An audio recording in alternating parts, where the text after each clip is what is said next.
lieu of spring conference. So we are not doing a spring conference this year, but there are some important program updates and information that we want to share out with everybody. So we thought that we would put together this, short town hall to share that information out. And thank you all for submitting your questions and topics that you wanted to talk about. We won't be able to cover everything that everybody submitted today. There was a lot of different topics, a lot of questions that you all had. They're all really great. But we will do our best to get through as many of them as we can. And then we'll have some time at the end for you to ask questions or share information as well. So feel free as questions come up. You have questions on anything, want further information on things, you can pop that into the chat. And without further ado, we will dive into today's training. So this is our agenda for today. I know it's a lot. There's a lot of different things we're going over, so I'm not going to read through all of these, but we are going to address each of them during this town hall today, and you can refer to this uh, as we're going through it, just so that you have an idea of what we're going to be covering today. But we wanted to start with introducing a new team member that we have. So she just started yesterday. She's brand new. Her name is Christy Strongo. Her background, she worked at Utah State University for Create Better Health Utah and for the Utah County Health Department as a health educator. So, Christy, if you don't mind popping in and saying hi so that people can see your face, that would be great. You might need to come off mute and say Oh, hi if you're here. I am here. Are you able to see me? It keeps flipping back onto my covering my camera. We can see you. You're a little bit muted, so we can't really hear you. For some reason, I don't know if the microphone is working, but yes, everyone, this is Christy. So thank you, Christy. She will be doing some training over the next few weeks or so, and we will eventually, assign her to some schools. So some of you may have Christy as your assigned specialist, but we're really excited to have her on our team. So that is our new update as far as team members go. Next up, I want to talk about communication from us. Just give a quick reminder to everyone. We are sharing out a lot of information in our bi-weekly newsletter. And so please make sure that you are subscribed so that you don't miss this information. We really want to make sure that any important program updates and information and things that need to be done are getting to you and that you're reading them and that you're able to know what is happening as far as our programs go. So just make sure that you're subscribed. We have the QR code to subscribe here on this slide. So if you have your phone, you can go ahead and scan the QR code and sign up and to subscribe if you're not already receiving those emails. If there's also people at your school who should not be receiving these updates, you can also unsubscribe as well. So I would just check and make sure that you are subscribed so that you're not missing any important communication from us. This is how we are sharing those important and prompt program updates and information. So we just want to make sure that everybody is in the loop. And then I've also linked NSLP Central, where we're sharing all of our resources and trainings with you and our SNP calendar as well, which has important dates, when trainings are. All of that will be posted in this SNP calendar. So please make sure that you're referring to both of those as well. And then going back to the biweekly newsletter, those emails are being sent from our school nutrition programs email. So school nutrition programs at schools.utah.gov. So that's what it should be coming through. And so if you see an email come through from that email address, please make sure that you're checking it. And then if you're subscribed to our community programs newsletter, those emails will be coming through from our community programs email, community programs at schools.utah.gov. And then if you have any topics or content that you would like to include in a future biweekly update, so things like job postings, any hot topics that you want to share with other schools around the state, feel free to email Tiara. I have her email linked in the slide as well, and she can include that information on any of our future biweekly updates. So we're always happy to have schools share topics as they come up. But now I'm going to go ahead and turn it over to Danny to talk about the fresh fruit and vegetable program. Hello, hello. Most of you know me, but just in case you're new, I'm Danny, the Farm to School and FFEP specialist. So just a couple updates here on the Fresh Fruit and Veggie program. First of all, FFEP is a federal grant. It's authorized by the Section 19 of the National School Lunch Act that provides fresh fruits and veggies at no cost to children at eligible elementary schools during the school day. So if any of your eligible sites want to operate FFEP next school year, please fill out the pre-application survey by Monday, May 4th. Information was sent out in the April 8th SNP update. And then I put a side note in here for schools that are currently operating FFEP right now, like this current school year. Please let me know if any of your sites are operating this June so I can just plan ahead for claims. And if you have any questions, feel free to email me. All right. And last update from my end. So at the end of each school year, USBE, our state agency, provides an extra per meal reimbursement for NSLP participants, aka all of you, who spend a higher percentage of their budget on Utah grown food and minimally processed food. So the goals of this program really are to improve school meal quality and support our Utah farmers. So it is a state specific program. But please note here that the steps will be sent out in mid to late May, again, in an SNP update most likely. And the survey submissions for that purchasing data will be due June 30th. So again, contact me with any questions. And that's all I got with my updates. I'll hand it back to Stephanie. Great. Thank you, Danny. So going back to a couple other things. So we're going to talk about some final rule meal pattern reminders. I know this was a very common topic that a lot of you submitted when you registered, is what's going to be happening, you know what I mean, coming up this next school year after. So I have included on here a timeline of where we're at with the final rule. And so for school year 26-27, which is this fall, there are no required changes.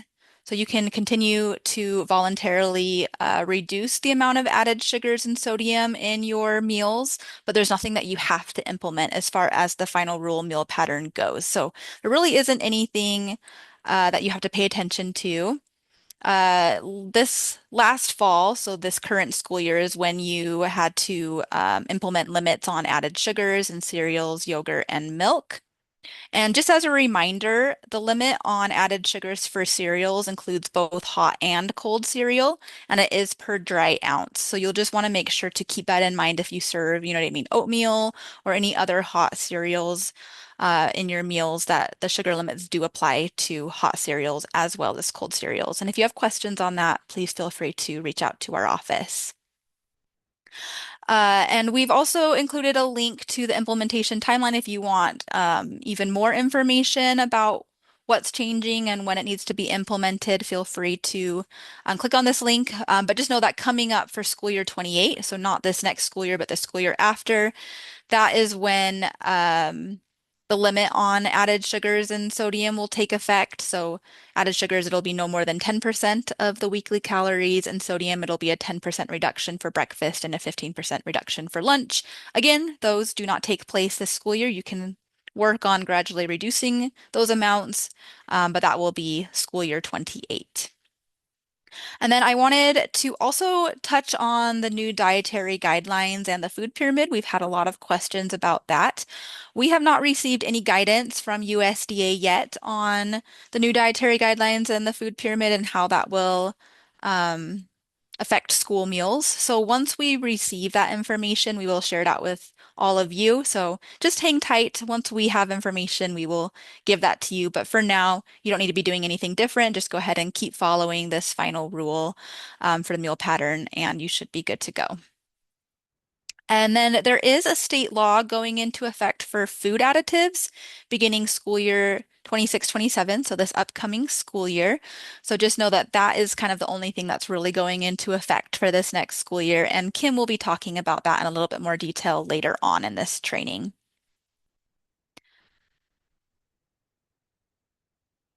Okay. Moving on to the Whole Milk for Healthy Kids Act of 2025. This is also something that we've gotten a lot of questions about.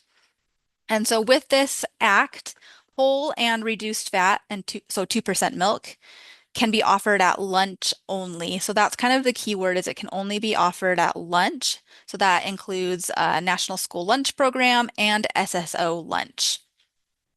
We're getting more guidance on whether it can also be served for supper for SSO if any of you participate in uh, seamless summer option for supper. So we're going to be getting more guidance from the USDA on that. We'll share out information once we have it. But just know for right now, whole milk and 2% milk can only be offered for lunches. So you cannot offer it at breakfast, snack, or any other meal.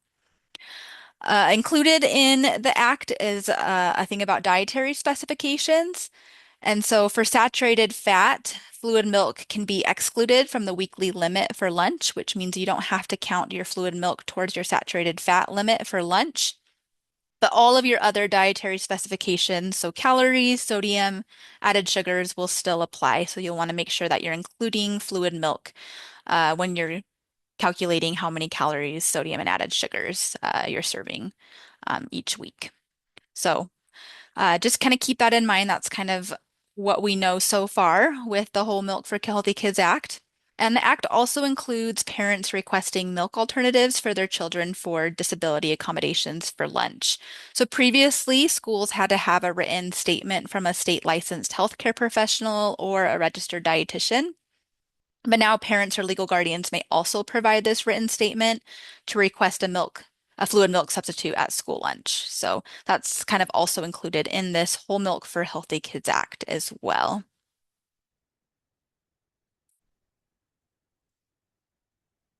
Okay, and then I also wanted to touch on the claim due date changes. So hopefully all of you are aware that there has been some changes in the claim due dates. We sent this out, I think, in another biweekly update. So hopefully you all received that information if you're subscribed to our newsletter. And if you didn't, please make sure to subscribe so you're not missing important information like this that's going out. But essentially, we are changing our claim due dates each month so that it matches the grant reimbursement schedule.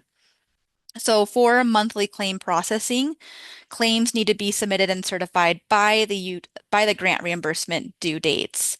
And that schedule is located on the USBE Financial Operations Utah Grants website under Utah Grants Resources. It's linked right here, but I'm also going to show you how to find it as well. So if we pull up this link, I'm going to go ahead and open it. So when you're on the Utah Grants website right here, go over to this Utah Grants Resources.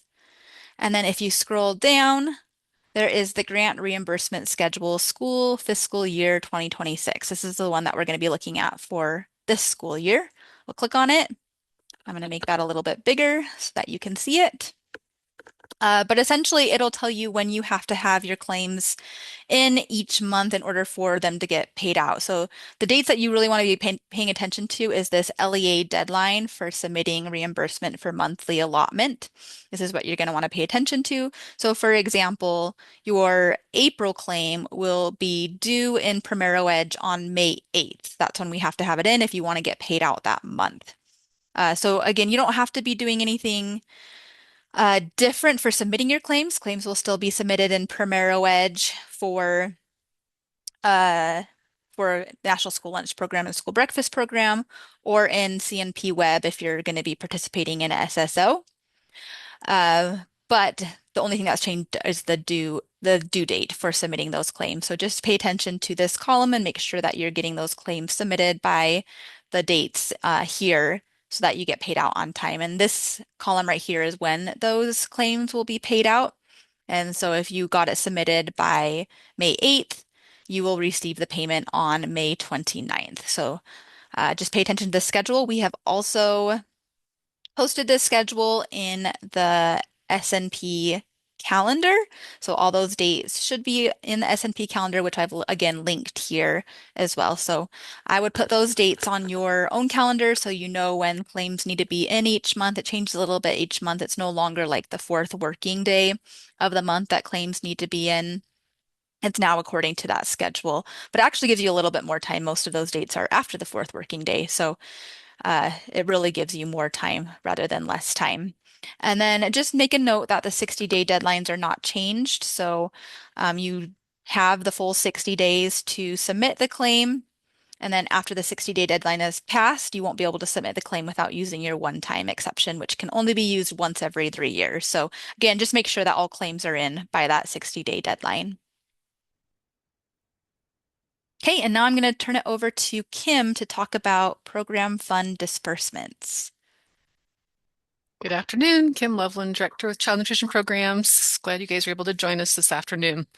So our financial operations team has put together a handy tool that's online, and you can view all of your payments that have been dispersed from Utah State Board of Education. So you can filter with this Power BI online tool.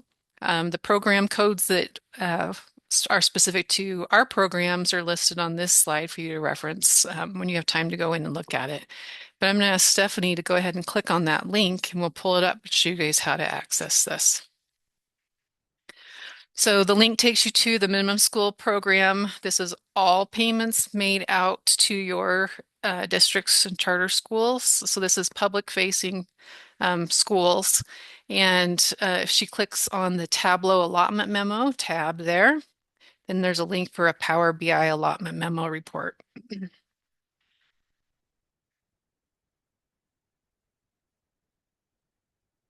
All right, so we've got that up. So again, you can, I recommend just, there's a black arrow you can click on to just clear everything and make sure that it's set and ready to go. But then it's pretty user friendly. You can just go through the different filters. For this particular one, we've got state fiscal year 2026.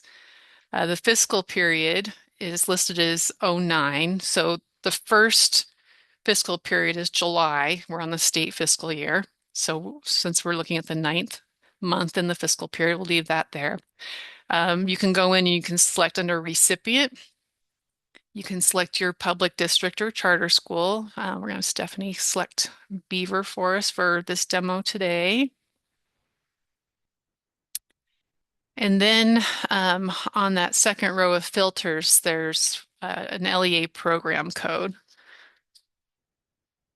So she's going to unclick that and we're going to scroll down to the 8,000s. So 870 was one of them, 875, 876, 879 for today. We'll use those codes and you just click apply at the bottom there. And that will filter through all of the data and the information to pull up information specific to your LEA. Anything that runs through the Utah grant system will show up in that current budget column. So we see for this district, they had a budget of $12,503 for their local food for schools. And then we also see that they had $10,000 for their food security amendments, which is paying for those reduced price meals. So because those specific grants directly run through the Utah grant system, they will have a budget. Because we run our meal reimbursements through Primero Edge and CMP Web, you don't see a current budget listed for those. And then you just look across for your current month on disbursements that were received since we are in state fiscal year 26.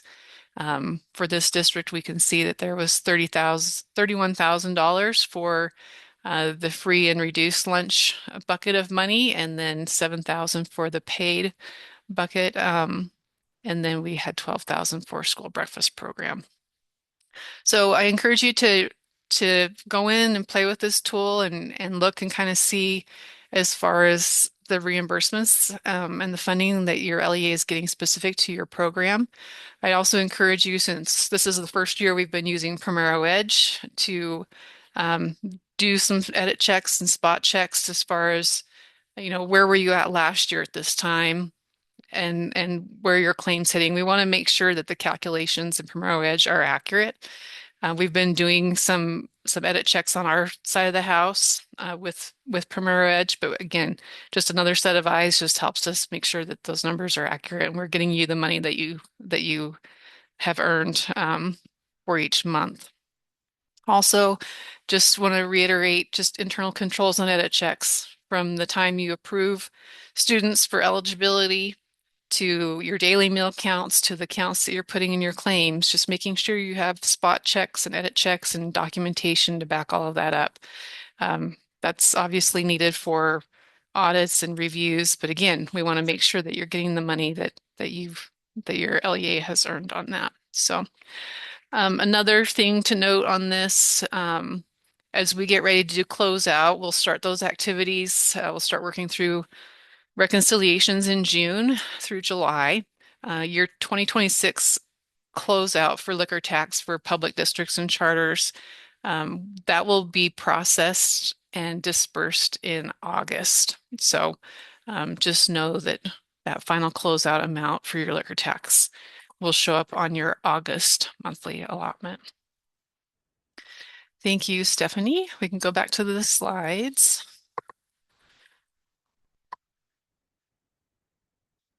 Okay, as Stephanie mentioned earlier, House Bill 402, Food Additives in Schools, that was passed in March of 2025, but implementation begins in school year 2026-27. In the 26th general session, there was an amendment that was proposed in House Bill 350. That did not pass, so we will be moving forward into this next school year using the language in House Bill 402. If you have specific questions on that, I'd ask you to reach out to your administrators. Representative Chevrier has been in contact with some of them over the past year with different discussions on that, or you can refer to your legal counsel. I also have questions into our USB policy team right now. So some of you have sent questions in as far as implementation. I'm waiting to hear back from them. And then we are also aligning with our CT program just to make sure that the communication for this next year's implementation is consistent on that. So that will just make sure you're checking your contracts and your solicitations to procure food items that don't have those ingredients listed in that House Bill 402. All right, so for House Bill 100, food security amendments, this is the first year that we've implemented this state funding to cover reduced price meals. We just finished a bunch of requests and Utah grants this week as well. So continue submitting those. Your BAs are the ones that are usually submitting those requests. Stephanie referenced the grant reimbursement schedule. We will use that for the Utah grants as well. So those are just the due dates that we're adhering to. And then in June, we'd really like to do a reconciliation and make sure that all of the reduced price lunches that you guys had during the school year are what we're paying you for. So we'll work on reconciliations in June, but that final request is due no later than July 7th. And this information was shared with your business administrators yesterday at their spring finance training as well. So they have this as for context. Again, we had $2.5 million appropriated for this particular this year. And when I checked, we had about 1.6 million remaining balance. But like I said, we just approved a whole bunch of new requests in Utah grants. So we are in good shape on that one. Next slide, please. All right, for 2026, we had quite a few bills that looked at child nutrition programs, but this tax return donation amendment did pass. It will be effective for the 2026 tax year. So as you file your taxes next year, Utah citizens will be able to indicate on their taxes if they want to contribute to this tax return donation. The intent of this bill is to provide funds to cover unpaid meal debt. So at this point in time, we're trying to make connections with the tax commission so we can get estimates when those will be available. But we'll send more information out as we get this program planned and underway. At this point, we don't know what those revenues will look like yet. We'll also have some data collection for for you guys to find out what your unpaid meal debt is, because we'll have to prorate the available revenues across the state. So just keep that in the back of your mind. We'll have more information on that as we move in the planning phase of that.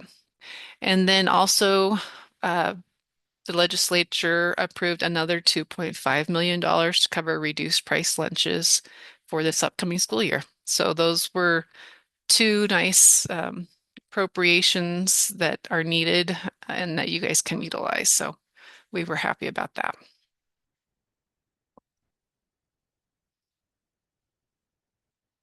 Just a few reminders as we get ready to prepare for school year 2027. The income eligibility guidelines, those are issued by USDA through the Federal Register. We have not seen those yet. They usually come in March.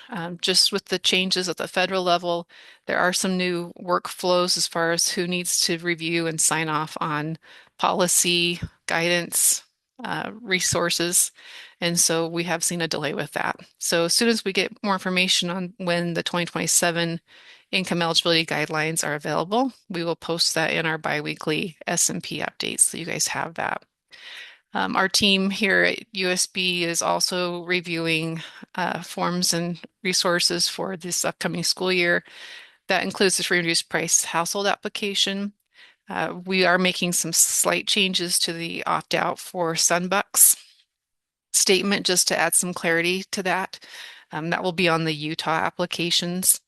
And then just a reminder that we'll have those declaration of income forms available to you if you have schools that are operating provision 2 or community eligibility provision, because we do not collect free and reduced price household applications for those schools. Also, we have that form available for schools or districts or charter schools that do not participate in the National School Lunch Program. So just know that we'll get those out to you and we will notify you through the biweekly update when those are available. Federal reimbursement rates for next school year, those are usually available in late July. So again, we'll let you know as soon as we get those. For budgeting purposes for next school year, you could just use this year's reimbursement rates as a starting point. Those reimbursement rates are based on changes to the food away from home of the consumer price index. So I don't have those percentages yet, but you could just start with baseline for this year. And then as far as your state funding goes, our public districts and charter schools, we will start at 75 cents for a reimbursable lunch. So you can budget for that. And then again, you'll have the 2.5 available for reduced price lunches. And then we'll have that tax donation for the unpaid meal charges. So hopefully that gets you started. I know a lot of you guys have been working on budgets for next year. Summer EBT in our state, it's also known as Utah Sunbucks. Just wanted to give you some updates on that. For this summer of 2026, Sunbucks will not be offered. The state was not able to secure match funds that are required to operate that federal program. So there will be no Sunbucks. USD or Department of Workforce Services has updated their website to state that, and the link is on this slide. They are working to secure state match funds to operate the program in summer 2027. And so we will continue to collect that data and ask your LEAs to report that information on their S1 and S5 records as part of their UTREX submissions. So just wanted to give you an update where summer EBT is at. Do ask that you just check with the individuals at your LEAs that manage your district web pages. Just again, reiterate anything that's referencing pandemic EBT, please make sure that is taken off your public facing web pages. And then you can just put the link for the DWS Sunbuck's webpage that's on this slide to cross-reference on your web pages. And then DWS will update their web page when they get new information. So just wanted to share that with you so that you know that's coming in case you get questions.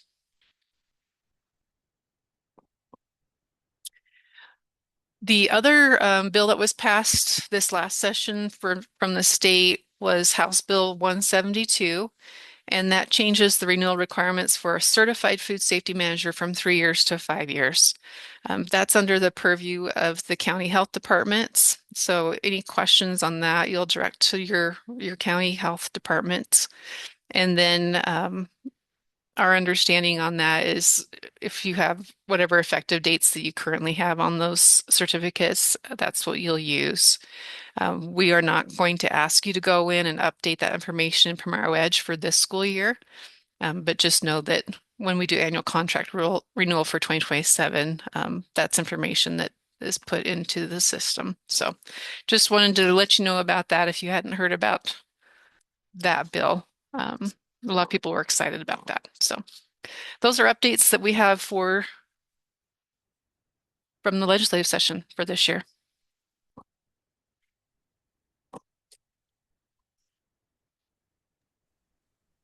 Okay. Hello, everybody. I am going to cover a couple of things, starting with some food safety inspection data in Primero Edge. So there is actually a mechanism inside of Primero Edge for you to add food safety inspection information by site. And we're going to ask that for this school year, for the inspections that you have received for each of your sites, including summer sites, when they come up, you can add any food safety inspection data into Primero Edge. So I wanted to, number one, introduce you to a scribe that we have put together that will walk you through how to do this so that you can use it for future reference. So Stephanie, if you want to go ahead and open that link. Again, this is in Primero Edge. This is a scribe that will again walk you through how to do this in Primero Edge. It's got several steps. It looks very similar to other scribes that you've seen. So again, that's for future reference, and it will walk you through step by step. But I'm also gonna have Stephanie open Primero Edge so that we can give you a quick tutorial on how to do this right now. So that when you log in to Primero Edge, you're gonna select the program management module. And then over on the left-hand side, you're going to see a food safety inspections tab where you can click Add Inspection underneath. So when you click that, it will open up a line essentially for you to be able to add food safety inspections individually by site. So the first thing you're going to do is it's automatically going to populate the academic year. So you're just going to need to select the site drop down.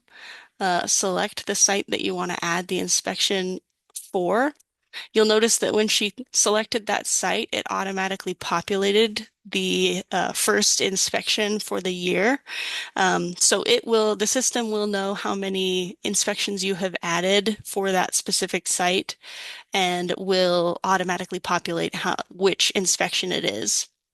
So in this case, for Alpine School, in this example, this will be the first inspection that they will have added into the system. The next thing is the date of inspection. So when you received the inspection, you can go ahead and either type that into the box or you can use that calendar feature to select the date. It will ask for a score, and you can either get that from your paperwork, or if in the case you don't have one, you can just enter something in that box. We're going to go ahead and put 100 for this example. But once you select that, you're going to be able to add something into the comment box. And so in this case, if you didn't get a score, you can just add a comment, or if there are other things that you feel are pertinent, you can go ahead and add them in there. Then you can go ahead and click Add and the Save button. And you'll notice that when you click Save, it will give you a green success message and say that one inspection has been added. and saved successfully. And where it went is over on the left-hand side under Add Inspection. You can see Inspections. And so once you click that Save button, it will populate over to this page, and you'll notice that for this school year, you have added, one inspection for Alpine School, and you'll notice on the right-hand side there's an edit icon where if you want to go back in, you made a mistake, you need to switch around some data, you can go ahead and add that. Or if you um, entered it by error, you can go ahead and delete it using that red X and the trash can icon. So that's what we're going to ask from you guys is that again, for each of your sites for school year 26, that you go in and add that information just anytime before the school year ends. This is going to be helpful because each year we report on the number of food safety inspections to the USDA. And so with this information in Primero Edge, it will put us ahead. And if we have the information that we need, we won't have to reach out to you manually next fall for the data. So we appreciate all of you going in and again, you can reach out to our office if you run into any questions either in the system or using the scribe. We'll welcome any feedback on that. The next piece of information I wanted to share was just a quick reminder about waivers that are available to you. The emergency meal pattern waiver has existed for a while now. It continues to be available to you. If you run into an emergency situation where you are unable to serve the full meal pattern and you would like those meals to be reimbursable, you can use the emergency meal pattern waiver. It's linked in NSLP Central, and it will ask you a bunch of questions on what your plan is, what dates it will be affected, etc. So you go ahead and use that meal pattern waiver when needed, when emergencies present themselves. The next one is the operational waiver. This is actually a waiver that we applied for earlier this spring with the USDA, and it is available to us through the end of this program year. So this one is essentially flexibility for meal service when you run into unanticipated building closures. So in the case that there's an unanticipated building repair that's necessary, some kind of natural disaster that prevents you from serving at your typical congregate location, and you are going to be providing virtual learning, then this operational waiver is available to you. It provides different options for non-congregate service, including parent pickup, adjustments to meal service times, among others. And this one is not available on NSLP Central, but if you run into a scenario in which you need it, you can contact your assigned specialist or really anyone in the office, and we can make sure that you receive access to it. We'll have you complete a form, and we will send you a state agency approval to do that before you begin any adjustments to your meal services. The next one is the Buy American accommodation request. We talked about this a little bit at fall conference, but I just wanted to remind you about its existence. If you are interested in an accommodation request to not meet the 10% requirement, the 10% threshold requirement for this year for Buy American purchases, you will need to fill out this accommodation request form for this year. Otherwise, you will be subject to the 10% threshold requirement. Again, it's linked on NSLP Central. If you've got questions, you can reach out to our office. But again, this accommodation request is for this school year, and it will allow you to essentially be exempted from the 10% requirement for this year. And as a reminder, that 10% threshold is only available or applies to non-domestic purchases that qualify under one or more of those regulatory exceptions. If you need more information on the Buy American requirements, what those regulatory exceptions are, you can go to NSLP Central, refresh your memory on those resources and what those requirements are. But if you would like to be exempted from that requirement for this school year, we highly recommend that you complete it before the end of the school year. And I am going to hand it off to Kathleen to talk a little bit about administrative and SSO reviews for the upcoming school year. Kathleen. Thanks. Hi, everyone. If you don't know who I am, I'm Kathleen Mogg. I'm a program manager. And lucky for me, I get to oversee the administrative review process. So I just wanted to give you guys all a heads up. I'm sure everybody is wondering if they're getting a review next year, what's going on with summer reviews. So just as an overall, USBE will be doing 15 seamless summer option reviews in June and July of 2026. The reason for this being of why there's going to be so many is because we are completing SSO reviews for those that received an administrative review this current school year in 26 and those that will be getting a administrative review in SY 27. The reason for that being is normally we do the SSO review in the year prior to your administrative review, but with the switch over to Premier Edge, we had to put a little bit more priority onto that instead of doing SSO reviews like we normally would. So if you received an administrative review this year and are operating SSO, you will be getting a review. And if you are operating SSO this year and you will be getting an administrative review next year, you will also be getting an SSO review this year. Now, you're probably wondering, wait, I don't know if I'm on the list for next year. We have 26 sponsors that will be providing administrative reviews to next school year. That's SY 26-27. And on the slide, there's a link here for that sponsor list of ARs that will be completed next year. And then there's also actually a sponsor list of those that are going to be receiving a procurement review next year as well. So those are also located on NSLP Central, so you can look it up at any time.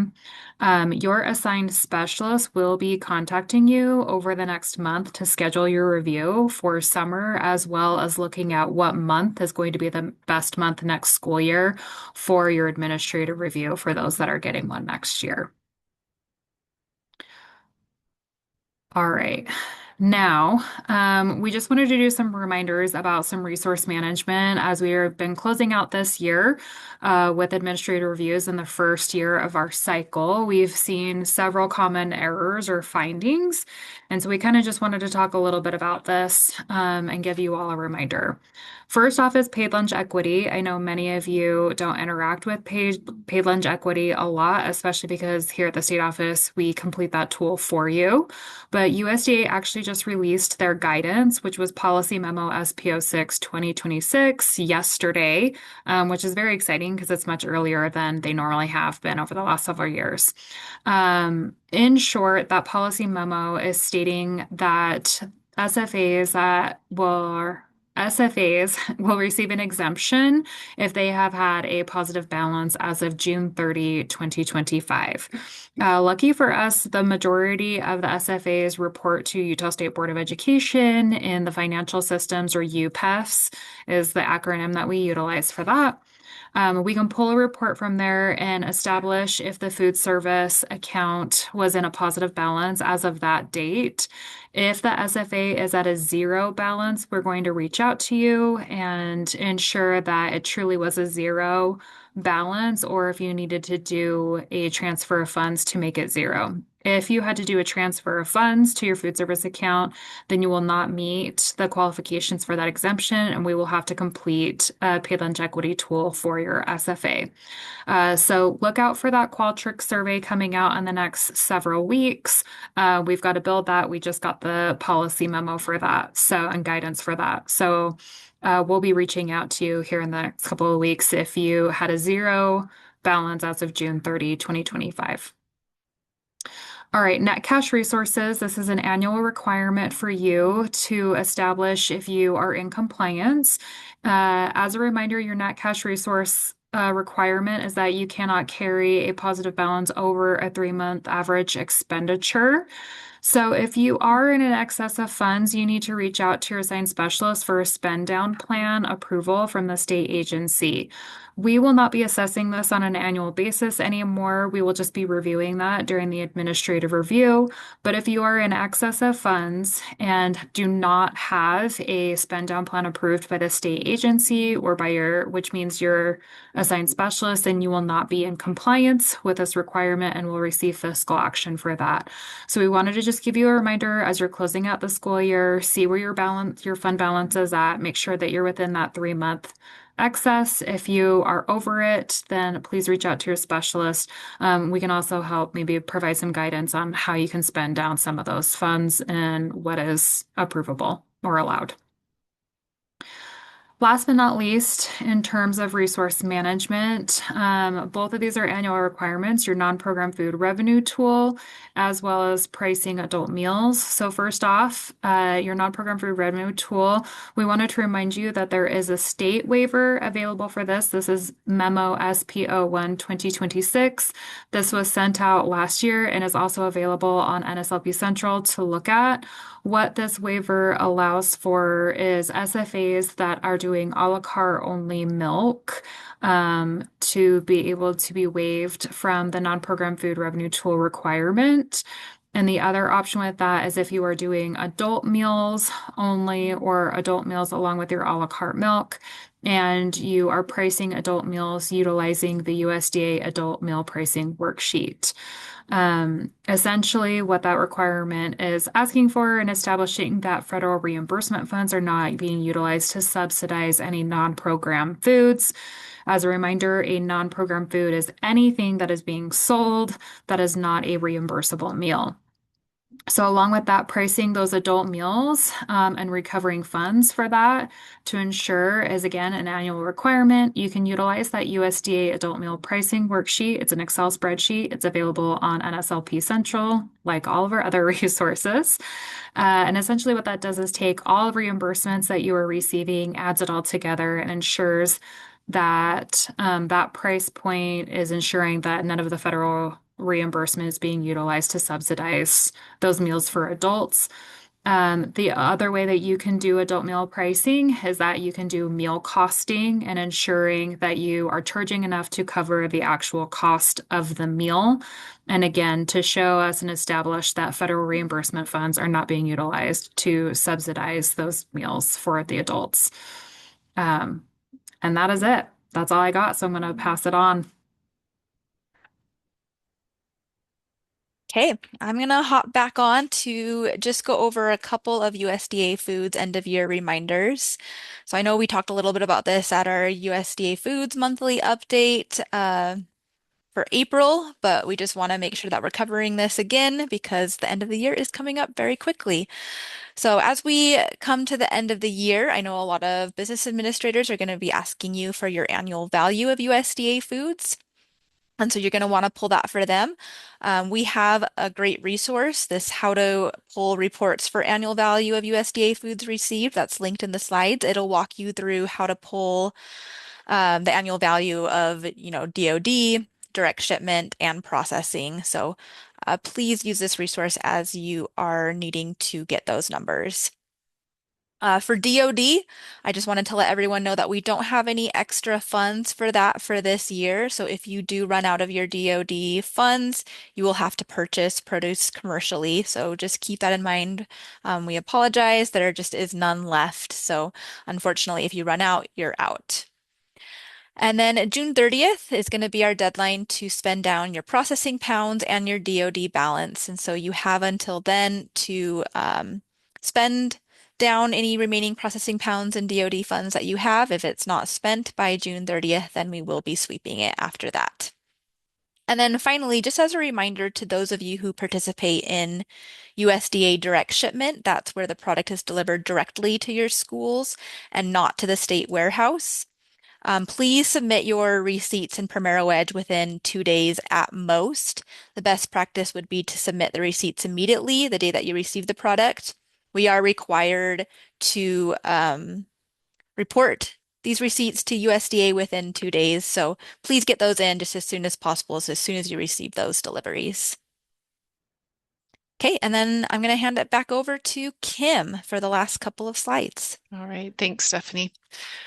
Just wanted to create some awareness on how we receive public concerns or complaints. So there's two main veins that people can submit concerns or complaints.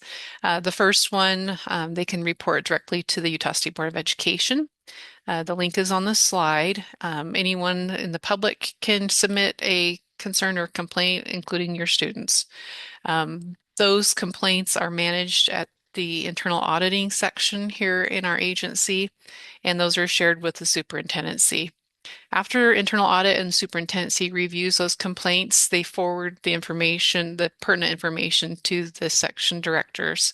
So anything specific to child nutrition programs will come to me directly. And then I will work with my team and the individual that provided the concern or the complaint will fact find and will determine if we need to do a desk review, if we need to do an unannounced site visit, um, and just again, we just need to see if that complaint or concern requires technical assistance or corrective action. And then also, the agency will notify your public board and your superintendency on those complaints too. So you might hear from my staff here at our team here at Child Nutrition Programs at the state office. You might also be contacted by your leadership at your LEA. So just wanted to let you know that that that process and what we do for that. The other way that the public can submit concerns or complaints is they can report those directly to USDA or the Office of Inspector General. And so uh, what happens there is those federal offices will report that to the regional offices, who will then contact us at the state, and we are asked to do follow-up. So similar process.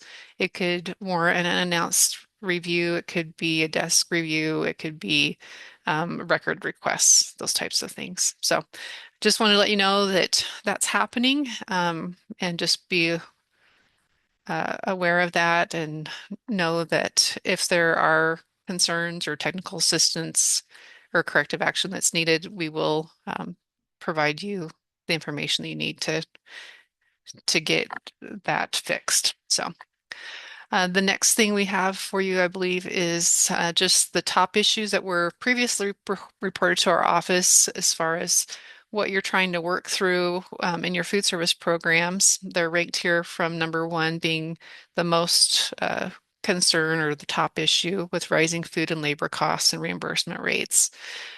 We understand that that will continue to happen with the things that are kind of outside of our control. We've seen gas prices and diesel prices continue to rise. Inflation is still a thing, and then we've got concerns with weather, drought. So just know we'll be watching that, and we might have to think outside the box on how we want to help come up with some best practices or things like that as far as sharing amongst all of us as a group to help with some of these things. I think we have a poll, Nee, if you want to um, release that. So everyone should see the poll question. What are your top three issues in food service? That would be for this upcoming year that you're looking at. And I believe you can choose, can they choose three? Yes, up to 3. Up to three. Okay. So we'll leave that up for a minute so everyone can vote.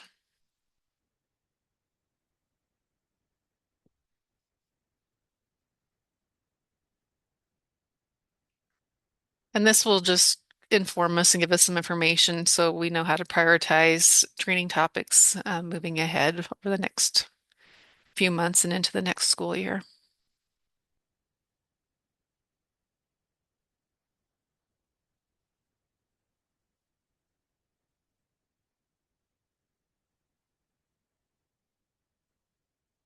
We have just over half of you voting, so we'll give it just about 10 more seconds.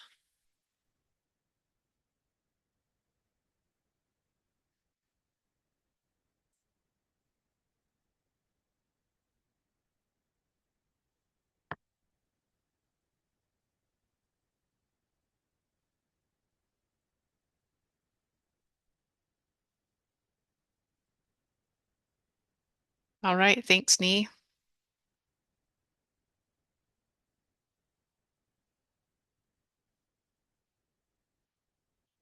And then Stephanie, if you don't mind just going to the last slide. We had this meeting scheduled for just before the top of the hour. But again, just want to thank all of you for what you've been doing. We really do appreciate it, and we see the good work that you are doing.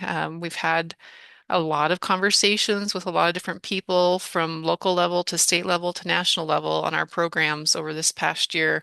People want to know, you know, how do the programs operate? What are your challenges? What can we do to help? Those types of things. And so we'll continue to have those conversations at the different levels.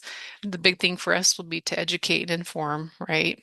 And make sure people have the information they need about our programs.